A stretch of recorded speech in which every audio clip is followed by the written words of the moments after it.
Audio क्रमांक 1। पुस्तक का नाम सभ्यता, सज्जनता और सुसंस्कारिता का अभिवर्धन। लेखक ब्रह्मवर्चस्व। संपन्नता नहीं, आदर्शवादिता को सम्मान मिले। किसी भी मनुष्य अथवा समाज की उन्नति का लक्षण है सुख, शांति और संपन्नता। यह तीनों बातें एक दूसरे पर उसी प्रकार निर्भर है जिस प्रकार किरणें सूर्य पर और सूर्य किरणों पर निर्भर है। जिस प्रकार किरणों के अभाव में सूर्य का अस्तित्व नहीं और सूर्य के अभाव में किरणों का अस्तित्व नहीं, उसी प्रकार बिना सुख शांति के संपन्नता की संभावना नहीं और बिना संपन्नता के सुख शांति का अभाव रहता है।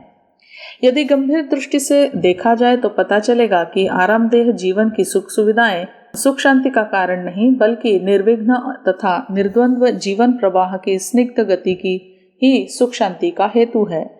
जिसका जीवन एक स्निग्ध तथा स्वाभाविक गति से बहता जा रहा है, सुख शांति उसी को प्राप्त होती है। इसके विपरीत जो अस्वाभाविक एवं उद्वेगपूर्ण जीवन यापन करता है, वह दुखी और अशांत रहता है। विविध प्रकार के कष्ट और क्लेश उसे घेरे रहते हैं। ऐसा व्यक्ति एक क्षण को भी सुख चैन के लिए कलपता रहता है। कभी उसे शारीरिक व्याधियां व्यस्त करती हैं तो कभी मानसिक यातनाओं से पीड़ित होता है।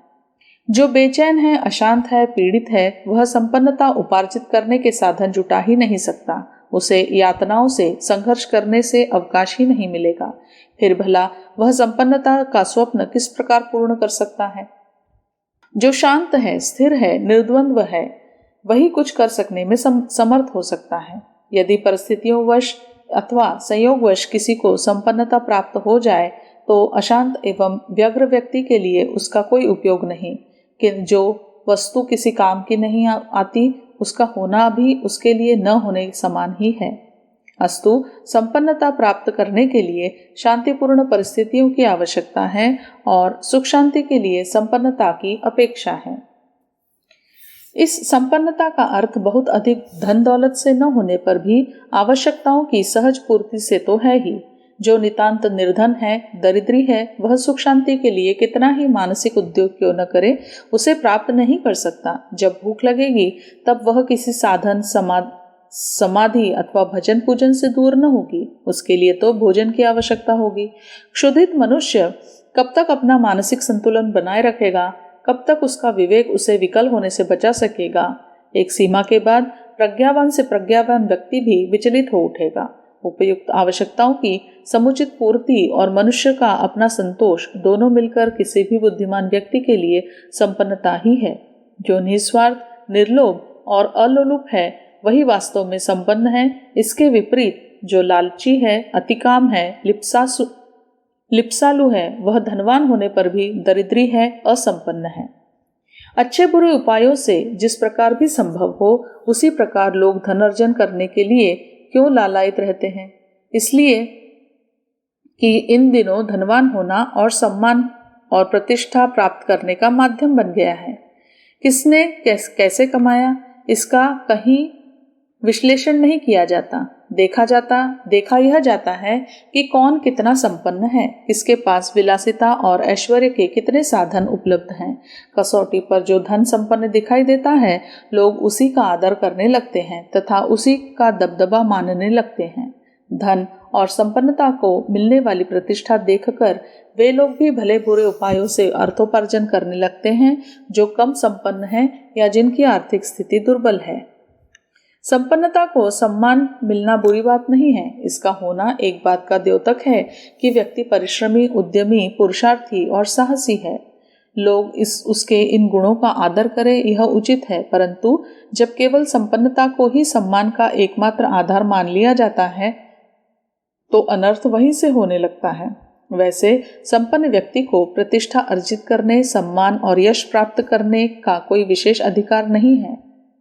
संपन्न व्यक्ति अपने पुरुषार्थ से धन कमाए और उससे मौज उड़ाए, इसी से उसके पुरुषार्थ का पुरस्कार मिल जाता है, जो पर्याप्त है। उन्हें थोड़ा बहुत आदर दिया जा सकता है, पर किंतु संपन्नता की चकाचौंध से चकित होकर जो व्यक्ति ऐसे लोगों को किसी बहाने विशेष सम्मान या यश देने का प्रयत्न करते हैं, वे देवग्रास को देवताओं से छीनकर कौरवों को देने जैसी विडंबना रचता है।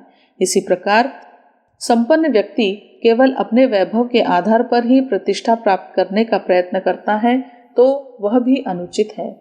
स्मरण रखा जाना चाहिए कि सम्मान एक प्रकार का प्रोत्साहन है और यश लोगों को उस दिशा में प्रयत्नशील होने के लिए उत्तेजित करता है जिसमें कि यश मिलता है। प्रत्येक व्यक्ति के मन में यह ललक छिपी रहती है कि उससे सम्मान मिले, यश प्राप्त हो, लोग उसे सराहें और आदर की दृष्टि से देखें। जब किसी को सम्मान मिलता है तो लोग देखते हैं कि यह आदर किस लिए दिया जा रहा है। उनमें भी वही कुछ करते और वैसे बनने की उमंग उठती है जिससे कि सम्मान प्राप्त हुआ। दुर्भाग्य से इन दिनों धन, सम्मान और प्रतिष्ठा का मापदंड बना हुआ है, इसलिए हर किसी में धनवान बनने की होड़ मची हुई है। संपन्नता के लिए प्रयत्न करना अनुचित नहीं है, अनुचित है उसके लिए भले बुरे सभी तरह के उचित अनुचित उपायों का अपनाया जाना। और जब धन को प्रतिष्ठा मिलने लगी तो नैतिक मूल्यों को भी ताक पर रखा जाने लगा है। मध्यकाल में विजेता, सामंत, जागीरदार यश और सम्मान के पात्र समझे जाते थे। उन्होंने अपनी यश गाथाएं लिखाई और इसके लिए भाटों, चारणों को आजीविका दी। प्रशंसकों को पैसे के बल पर खरीदा। आदर्श के लिए युद्ध करना और उसमें विजय प्राप्त करना अथवा खेत रहना तो अभिनंदनीय हो सकता है, पर दूसरे पड़ोसी को निर्बल पाकर उसकी संपदा लूटने तथा युवा लड़कियों को, कुल वधुओं को अपहृत कर ले जाने, प्रजा को रौंद डालने, स्वस्थ नर नारियों को पकड़ कर ले जाने तथा उन्हें गुलाम बनाकर रखने की प्रवृत्ति हर दृष्टि से गर्हित ही है। किंतु उनकी प्रशंसा में जब काव्य लिखे जाने लगे, यशोगान गाए जाने लगे, तो सामान्य जनों में भी वैसी ही दुष्प्रवृत्तियां पनपी। परिणाम स्वरूप मध्यकाल का अंधकार युग आया और जिसमें भारतीय समाज हर दृष्टि से दीन दुर्बल बना। कई कुरीतियां पैदा हुई और लोगों के नैतिक एवं चारित्रिक स्तर में गिरावट आई। सम्मान एक प्रकार का मूल्यांकन है और उपहार है भी। मूल्यांकन इस बात का कि उस सम्मान का आदर्श क्या है और उपहार उसके लिए जिसने बिना कोई प्रत्यक्ष लाभ उठाए यह काम किया जिसके लिए वह सम्मानित हुआ। प्राचीन काल में स्वर्ण युग में सम्मान न तो विजेता सामंतों या सम्राटों को दिया जाता था और न ही धनिकों को। मनीषियों ने उन दिनों यह परंपरा निर्धारित की थी कि अभिनंदन केवल साधु ब्राह्मणों का ही किया जाए। साधु अर्थात पारमार्थिक प्रयोजनों के लिए पूर्णतया समर्पित लोक सेवी और ब्राह्मण अर्थात चरित्रवान मानवीय आदर्श का प्रतिनिधि।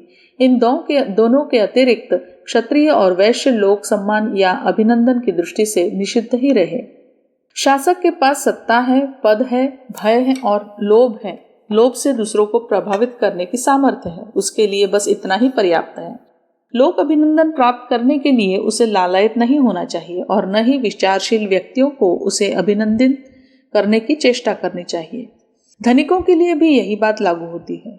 कोई व्यक्ति अमीर बना, संपत्ति कमाई, धनवान और भाग्यवान कहलाया, उस अर्जित संपदा से उसके अहंकार की पूर्ति हुई, विलास वैभव के साधन मिले, इसमें यश की बात कोई उसकी प्रशंसा क्यों करे, उनसे कोई क्यों प्रभावित हो। उन्होंने जो कुछ प्रयत्न पुरुषार्थ किया उसका लाभ उन्हें मिल गया।